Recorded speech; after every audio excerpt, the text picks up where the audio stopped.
Hello everyone, मैं मीनाक्षी बजाज एक बार फिर आप सबका वेलकम करती हूँ अपने चैनल पर।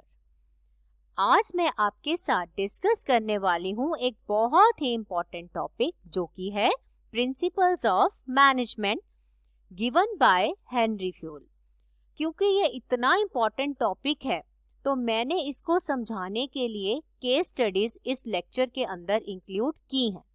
तो आइए स्टार्ट करते हैं आज का topic with lots and lots of positive energy. तो कौन थे हेनरी फ्यूल?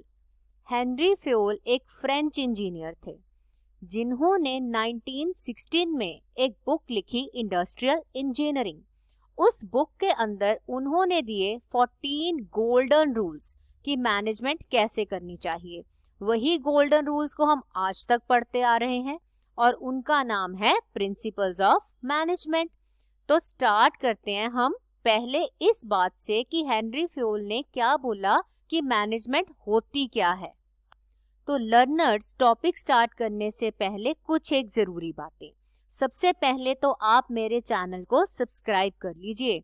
दूसरी बात, लेक्चर को जरूर लाइक कीजिएगा और वीडियो को ज्यादा से ज्यादा शेयर कीजिए ताकि हर एक स्टूडेंट जो कुछ लाइफ में बनना चाहता है अच्छी नॉलेज ले सके और अपने ड्रीम्स को पूरा कर सके। तो हेनरी फ्यूल के हिसाब से मैनेजमेंट के अंदर 5 काम आते हैं, यानी 5 एलिमेंट्स हैं जो मैनेज करने बहुत ही जरूरी हैं। ये हैं वो 5 एलिमेंट्स जो मैंने आपको स्लाइड में दिखाए हैं। चलिए एक एक करके इनको डिस्कस कर लेते हैं। पहला एलिमेंट है प्रोवेनेंस। प्रोवेनेंस का मतलब होता है किसी चीज के ओरिजिन को समझना कि कोई चीज बनी कैसे। तो हेनरी फ्यूल ने बोला सबसे पहले आप ये समझो कि ये सिचुएशन क्यों पैदा हुई और आगे जाके ये सिचुएशन क्या रूप ले लेगी। उसको समझने के बाद प्लान तैयार करो इस सिचुएशन के साथ डील करने का जो ऑर्गेनाइजेशन फेस कर रही हो। दूसरा है ऑर्गेनाइज। ऑर्गेनाइज का मतलब होता है चीजों को इस तरीके से बनावट में लाना कि वो ऑर्गेनाइजेशन के लिए बेस्ट साबित हो।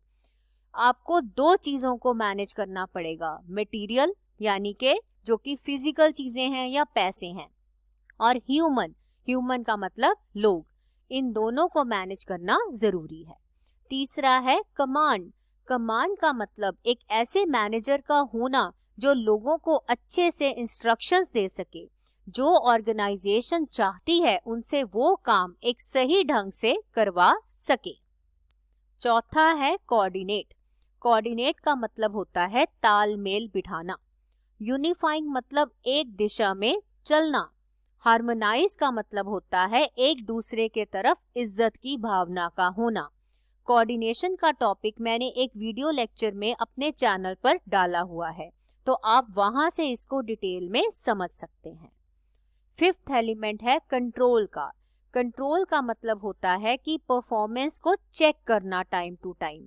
अगर तो वो स्टैंडर्ड के हिसाब से हो रही है फिर तो बहुत बढ़िया। अगर स्टैंडर्ड के हिसाब से नहीं हो रही तो चीजों को कंट्रोल में लाना और उसे दोबारा उसी ट्रैक पर लाते हुए स्टैंडर्ड को अचीव कर लेना। तो ये थे 5 एलिमेंट्स जो कि मैनेजमेंट के अंदर संभालने बहुत ही जरूरी हैं। अब बारी आ गई हमारे प्रिंसिपल्स की जो हेनरी फ्यूल ने दिए थे। चलिए उनको डिस्कस कर लेते हैं। मैनेजमेंट के हेनरी फ्यूल ने 14 प्रिंसिपल्स दिए थे। जैसे कि मैंने आपको बताया कि मैं आपको केस स्टडी की मदद से कराऊंगी, तो इन प्रिंसिपल्स को समझाने के लिए मैंने 2 वीडियो लेक्चर्स आपके साथ डिस्कस करने हैं। तो आइए स्टार्ट करते हैं principles of management by Henry fuel. पहला प्रिंसिपल है डिवीजन ऑफ वर्क, यानी काम को एक सलीके के साथ लोगों में बांटना। अब आप स्लाइड के अंदर ध्यान से पढ़िए। यहाँ पर आपको एक वर्ड दिखेगा स्पेशलाइजेशन, जिसका मतलब होता है कि काम को बांटते समय एम्प्लॉय की क्या खूबी है, क्या काबिलियत है, उसको ध्यान में रखा जाए। एक इंडिविजुअल को वही काम दिया जाए जो उसको अच्छे से आता है। इससे वो एक्सपीरियंस गेन करेगा, मतलब काम का उसका तजुर्बा बढ़ता जाएगा, जिसका नतीजा ये होगा कि उसके स्किल्स में बहुत ज़्यादा इम्प्रूवमेंट आएगी। वो काम को अच्छे से करना सीखेगा, जिससे उसका आउटपुट यानी कि प्रोडक्टिविटी बढ़ेगी। इस प्रिंसिपल को समझने के लिए मैं आपको एक केस स्टडी करवाती हूँ। आइए डिस्कस करते हैं केस स्टडी को। इस केस स्टडी में मैंने डिवीजन ऑफ वर्क लिया है एक बैंक का। देखिए, बैंक में बहुत सारे काम होते हैं, बहुत सारी पोस्ट भी होती हैं। तो सबसे जरूरी पोस्ट है सीईओ की, जिसे बैंक का सारा कारोबार संभालना पड़ता है। तो सीईओ का काम उसको दिया जाएगा जिसका सबसे ज्यादा एक्सपीरियंस होगा। स्लाइड में देखिए, सीईओ बनाया गया एक ऐसे पर्सन को जिसे 20 साल का एक्सपीरियंस है और उसे संभालने को बोला गया इंस्टीट्यूशनल कस्टमर अकाउंट, जिसका मतलब होता है बड़े अकाउंट्स, जैसे किसी कंपनी का, किसी कॉलेज का, किसी स्कूल का, जहां पर लाखों, हजारों या कई 100 अकाउंट चल रहे होते हैं। दूसरा है रीजनल हेड। रीजनल हेड को एक्सपीरियंस है 10 साल का और उसे बोला गया है कि बैंक के पास जितने भी सरकारी कंपनियों के अकाउंट है, आप उनको ही संभालिए।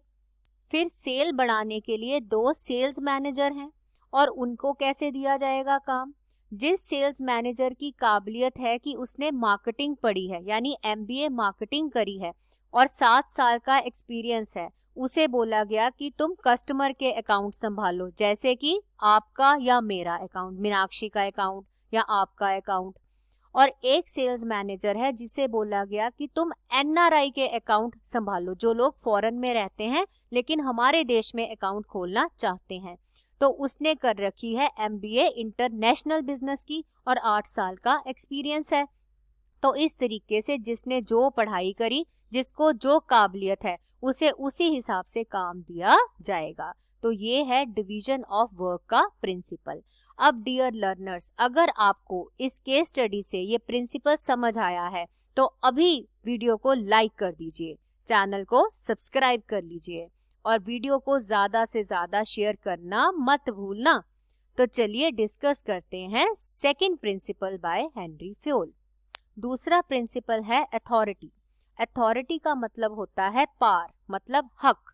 जहां पर एक एम्प्लॉय को, एक मैनेजर को ये हक दिया गया है लीगली और फॉर्मली, उसकी पोस्ट पर रहते हुए, कि वो दूसरों को बोल सकता है कोई काम करने के लिए। वो दूसरों को रिस्पॉन्सिबिलिटी भी दे सकता है उसके ऑर्डर्स ओबे यानी मानने की। तो अथॉरिटी होता है राइट टू गिव ऑर्डर्स, दूसरों को काम बोलना। सुपरवाइज द वर्क, दूसरों के काम को सुपरवाइज करना, चेक करना। मेक सर्टन डिसीजंस, जब सिचुएशन आए तो कोई डिसीजंस ले लेना। अब इसे भी हम एक एग्जाम्पल की मदद से समझ लेते हैं डियर लर्नर्स। देखिए, एग्जाम्पल में एक सुपीरियर है और एक सबऑर्डिनेट है। सुपीरियर मतलब जो बॉस है, वो कह रहा है अपने एम्प्लॉय को, you have to complete the books of accounts, सारे अकाउंट्स की किताबों को कंप्लीट करो, रिकॉर्ड कंप्लीट करो, 5 दिन में रिपोर्ट तैयार करो और मुझे सबमिट कर दो। आगे से सबऑर्डिनेट क्या कह रहा है? फाइन सर, ठीक है जी, आई विल कंप्लीट देम, मैं उनको कंप्लीट करूंगा एक्यूरेटली, सही तरीके से, और रिपोर्ट तैयार करके आपको दे दूंगा। तो इस तरीके से सुपीरियर ने ऑर्डर दिया और सबऑर्डिनेट ने उसको ओबे यानी मान लिया। अथॉरिटी का वीडियो लेक्चर मेरे चैनल पर अवेलेबल है, तो आप उसको वहां से कंप्लीट देख सकते हैं। अब बारी आई तीसरे प्रिंसिपल की, दैट इज डिसिप्लिन। डिसिप्लिन का मतलब होता है बात मानना, रूल्स को मानना। देखिए, हेनरी फ्योल ने बोला कि डिसिप्लिन 2 साइड होता है। 2 साइड्स कौन सी हुई? एम्प्लॉय की साइड और मैनेजमेंट की साइड। एम्प्लॉय ने मानना है जो मैनेजर उसको बोलेगा, और मैनेजमेंट ने इस चीज का ध्यान रखना है कि वो एम्प्लॉय को अच्छी लीडरशिप दे, अच्छी तनख्वाह दे, अच्छी गाइडेंस दे, तभी तो लोग बात मानेंगे। तो अगर ऑर्गेनाइजेशन चाहती है डिसिप्लिन, तो उसे अपने आप को भी सही करना पड़ेगा, तभी जाके एम्प्लॉय डिसिप्लिन में रहेंगे। चौथा प्रिंसिपल है unity of command. Unity of command का मतलब होता है एक पर्सन एक ही बॉस को रिपोर्ट करेगा। एक से ज्यादा लीडर होंगे तो ढेर सारी कंफ्यूजन क्रिएट हो जाएगी।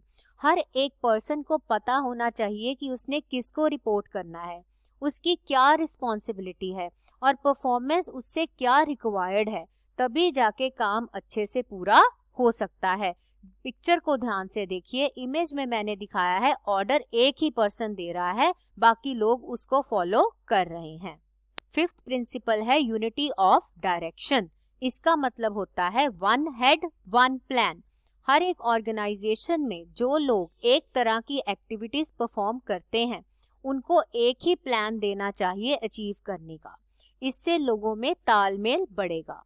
एक मैनेजर हो जो उन्हें इंस्ट्रक्शंस दे, गाइड करे और उनकी परफॉर्मेंस को चेक करे। इससे लोगों को दिशा के बारे में पता लगेगा कि किस डायरेक्शन में काम करना है, किस प्लान को अचीव करना है, साथ ही साथ प्रॉब्लम आने पर किस मैनेजर के पास जाना है। इस प्रिंसिपल को हम एक एग्जाम्पल की मदद से समझ लेते हैं। मान लीजिए एक ऑर्गेनाइजेशन में 2 तरीके के प्रोडक्ट्स बनते हैं, तो इन 2 प्रोडक्ट्स के लिए हर डिपार्टमेंट अलग अलग होगा। दोनों प्रोडक्ट्स का अपना अपना फाइनेंस डिपार्टमेंट और अपना अपना हेड होगा। इससे लोगों को कोई कंफ्यूजन नहीं होगी और साथ ही साथ जो ओवरलैपिंग काम, एक ही काम 5-5 6-6 बार नहीं होगा, काम को अच्छे से किया जाएगा और काम की क्लैरिटी भी रहेगी। अब बारी आई 6th प्रिंसिपल की, that is subordination of individual interest. जब एक इंडिविजुअल एक कंपनी को ज्वाइन करता है उसकी कई सारी उम्मीदें होती हैं और कई सारे उसके ऑब्जेक्टिव्स भी होते हैं। अगर तो उसके एम्स और ऑर्गेनाइजेशन के ऑब्जेक्टिव मैच कर गए फिर तो कोई प्रॉब्लम नहीं है, फिर तो सब कुछ तालमेल से अच्छे से चलेगा क्योंकि उसका इंटरेस्ट और ऑर्गेनाइजेशन का इंटरेस्ट बिल्कुल सेम है। लेकिन अगर ऑर्गेनाइजेशन के ऑब्जेक्टिव एक इंडिविजुअल के ऑब्जेक्टिव के साथ मैच नहीं करते फिर हो जाएगी प्रॉब्लम। उस समय बारी आएगी मैनेजर की, वो उन मिसमैच को रिजॉल्व करेगा ताकि ऑर्गेनाइजेशन का ऑब्जेक्टिव भी अचीव हो जाए और इंडिविजुअल का ऑब्जेक्टिव भी अचीव हो जाए। इस प्रिंसिपल को समझाने के लिए कि किस तरीके से लोग अपने पर्सनल इंटरेस्ट को नीचे रख के कंपनी की बढ़ाई के लिए काम करते हैं, मैंने आपको एक केस स्टडी समझानी है। आइए डिस्कस करते हैं केस स्टडी को। केस स्टडी में हमारे पास एक प्रोजेक्ट मैनेजर है मिस्टर राज। मिस्टर राज को एक प्रोजेक्ट दिया गया है और जिस प्रोजेक्ट के अंदर बहुत ज़्यादा मेहनत की ज़रूरत है, ग्रुप को साथ लेके चलने की ज़रूरत है। तो मिस्टर राज अपना इस दिमाग बनाते हैं कि ठीक है, मैं ये चैलेंज लेने को तैयार हूँ, 6 लोगों की टीम मुझे दीजिए, मैं उसको भी मैनेज कर लूँगा। यानी कि उन्होंने अपने इंटरेस्ट को पीछे रखा और अपने आप को मेंटली प्रिपेयर कर लिया एक्स्ट्रा एफर्ट्स डालने के लिए और ढेर सारा हार्ड वर्क करने के लिए। रिजल्ट ये हुआ जैसे कि मिस्टर राज ने ढेर सारा काम किया तो प्रोजेक्ट कंप्लीट हो गया, क्लाइंट भी खुश हो गया, तो टॉप मैनेजमेंट ने मिस्टर राज को प्रमोशन भी दिया, उनकी तनख्वाह भी बढ़ाई, इस तरीके से बोनस भी मिला। ये हुआ principle subordination of general interest to principal interest, क्योंकि उन्होंने ज़्यादा काम किया, अपनी ईज को ध्यान में ना रखते हुए कंपनी की बढ़ाई के लिए काम करा, तो इस तरीके से उन्हें इसका फायदा भी हुआ, मैच हो गया ये प्रिंसिपल। अब इस प्रिंसिपल के अंदर एक बहुत ज़रूरी बात और भी है। अब मिस्टर राज अगर टॉप मैनेजमेंट को जाके ये बोलते हैं कि इस प्रोजेक्ट की सफलता के पीछे मेरी टीम का भी हाथ है, उन्होंने भी जी जान से काम किया, वो भी मोटिवेटेड रहे, कभी भी उन्होंने काम करने से मना नहीं किया, आप उनके लिए भी कुछ कीजिए, इसका नतीजा ये होगा कि सारी टीम खुश हो जाएगी, वो मैनेजर की दिल से इज्जत करेगी। अब ये कौन सा प्रिंसिपल हुआ?